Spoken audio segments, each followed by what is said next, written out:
Welcome back. This monster want to eat me. ये कहानी एक ऐसी लड़की की है जिसके पीछे एक जलपरी पड़ जाती है जो उसको खाना चाहती है। इस सीरीज का ये पहला एपिसोड है।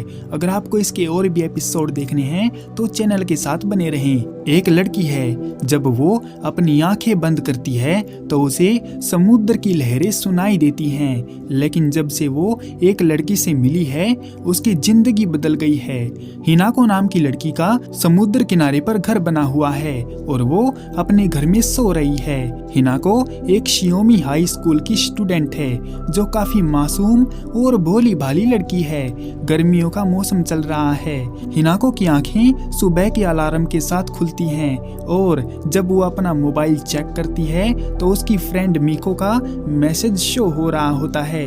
मिको बता रही है कि वो स्कूल आने में लेट हो जाएगी, इसलिए हिनाको अकेले ही स्कूल चली जाए। हिनाको का मन तो नहीं करता स्कूल जाने का, लेकिन फिर भी वो अपना मन मार कर चली जाती है। रास्ते में समुद्र किनारे हिनाको एक फैमिली को मजे करते हुए देखती है।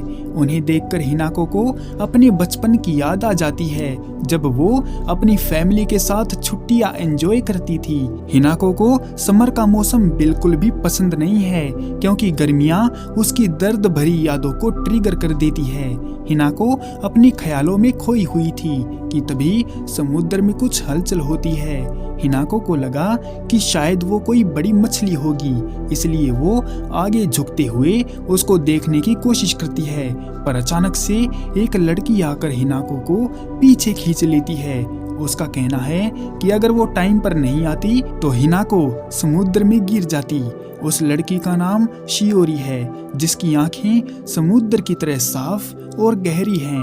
हिनाको उसकी आंखों में खो जाती है, मगर अपने आप को संभालते हुए हिनाको उसको बताती है कि वो ना तो समुद्र में कूदने वाली थी और ना ही उसका स्क्रू ढीला है। शियोरी बीच में आने के लिए हिनाको से माफी मांगती है और वहां से चली जाती है। स्कूल आने पर मिको हिनाको से माफी मांगती है क्योंकि वो इसीलिए साथ नहीं आ पाई थी क्योंकि उसकी ड्रेस गीली थी। मिको चिंता में पड़ी हुई थी कि कहीं हिनाको किसी मुसीबत में तो नहीं है। उसका केयरिंग नेचर देखकर उनकी फ्रेंड्स काफी सरप्राइज होती हैं क्योंकि मिको हिनाको का बहुत ख्याल रखती है।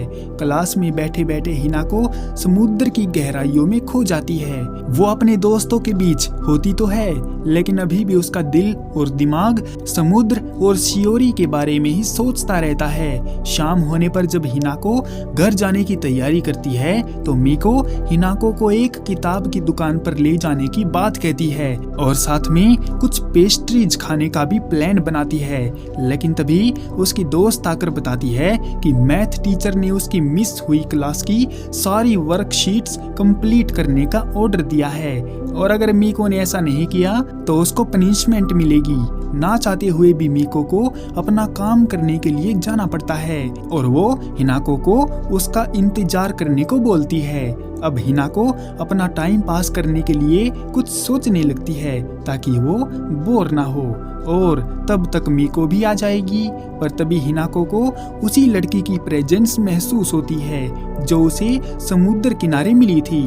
उसको ढूंढते हुए हिनाको स्कूल के बाहर निकल आती है, लेकिन अचानक से हिनाको को एहसास होता है कि उसे इतनी दूर नहीं आना चाहिए था। और जैसे ही हिनाको वापस जाने के लिए मुड़ती है तो समुद्र से लंबे बाल आकर हिनाको के पैरों को जकड़ लेते हैं और उसको गिरा देते हैं। हिनाको देखती है कि समुद्र से एक बड़ी सी फीमेल योकाई मॉन्स्टर बाहर निकल आई है जो उसे खाने के लिए बेताब है। उसका कहना है कि वो हिनाको को सुबह ही खा जाती, लेकिन उस वक्त वो लड़की बीच में आ गई थी। लेकिन अब उसका रास्ता साफ है, इसलिए वो हिनाको को अपने साथ समुद्र में खींच कर ले जाती है।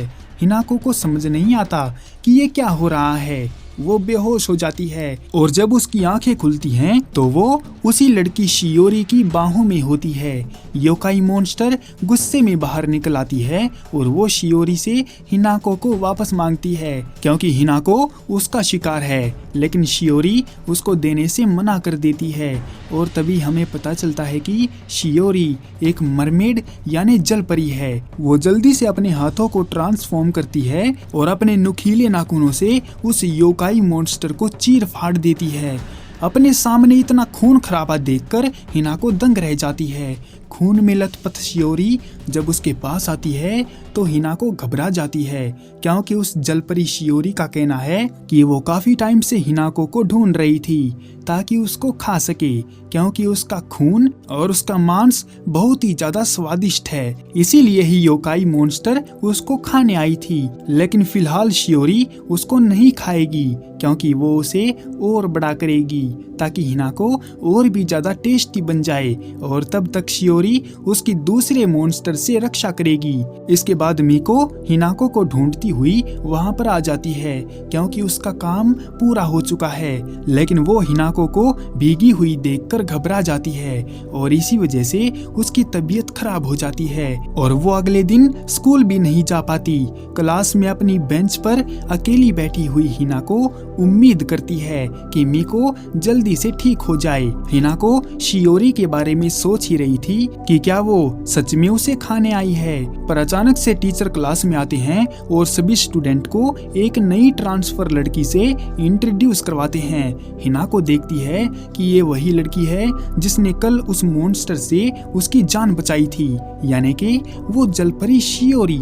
फिलहाल के लिए इस एपिसोड को यहीं पर एंड करते हैं। मिलते हैं इसके अगले एपिसोड में, तब तक के लिए सायोनारा।